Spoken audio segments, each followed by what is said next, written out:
நம்மள பல பேருக்கு ஹர்ஷாசாய் பார் யூ அப்படிங்கிற சேனலை பத்தி தெரிஞ்சிருக்க வாய்ப்பில்லை. இந்த சேனலோட ஓனர் யார் அப்படின்னு பாத்தீங்கன்னா ஹர்ஷாசாய் அப்படிங்கிறவர் தான். இவர் பிறந்தது வளர்ந்ததெல்லாம் பாத்தீங்கன்னா ஆந்திர பிரதேசத்துல விசாகப்பட்டினம் மாவட்டத்தில் இருக்கிற வைசாக் அப்படிங்கிற பிளேஸ்ல தான். இவரோட அப்பா பாத்தீங்கன்னா ஒரு பிசினஸ் மேன்.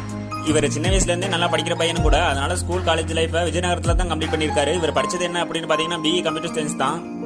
இவர் ஜிம்முக்கெல்லாம் போயிட்டு உடம்பு மெயின்டைன் பண்றதை பார்த்துட்டு இவரோட ஃப்ரெண்ட்ஸ் இதை பத்தி கேட்கும்போது இதை ஒரு வீடியோவா போடலாம் அப்படின்னு ஒரு யூடியூப் சேனல் கிரியேட் பண்ணி அதுல ஒரு வீடியோ போட்டிருக்காரு. அப்பதான் யூடியூப்லயே அறிமுகமாகறாரு. ஸ்டார்டிங்ல இவர் டிக்டாக்ல தான் வீடியோ போட்டுக்கிட்டு இருந்திருக்காரு. ஒரு தடவை இவர் ஒரு பிளேஸ்ல டான்ஸ் வித் ஸ்ட்ரேஞ்சர்னு வீடியோ எடுத்துக்கிட்டு இருக்கும்போது ஒருத்தர் சாப்பிட கூட வழி இல்லாம இருக்கிறத பார்த்திருக்காரு. இதே மாதிரி இந்த உலகத்துல நிறைய பேர் பசி பட்டினியோட இருப்பாங்க. நம்ம ஒரு ஹெல்ப் பண்ணனா நம்மளை பார்த்து ஒரு 4 பேர் ஹெல்ப் பண்ணுவாங்க அப்படின்னு முடிவு பண்ணி உருவான சேனல் தான் ஹர்ஷாசாய் பார் யூ அப்படிங்கிறது. இப்ப இவரோட சப்ஸ்கிரைப் மட்டும் எவ்வளவு அப்படின்னு பாத்தீங்கன்னா கிட்டத்தட்ட 23.6 லட்சம் சப்ஸ்கிரைபர் இருக்காங்க. இதை பத்தி இவர் என்ன சொல்லியிருக்காரு அப்படின்னா நம்மளால முடிஞ்ச அளவுக்கு அடுத்தவங்களுக்கு உதவி பண்ணணும் அப்படின்னு சொல்லியிருக்காரு.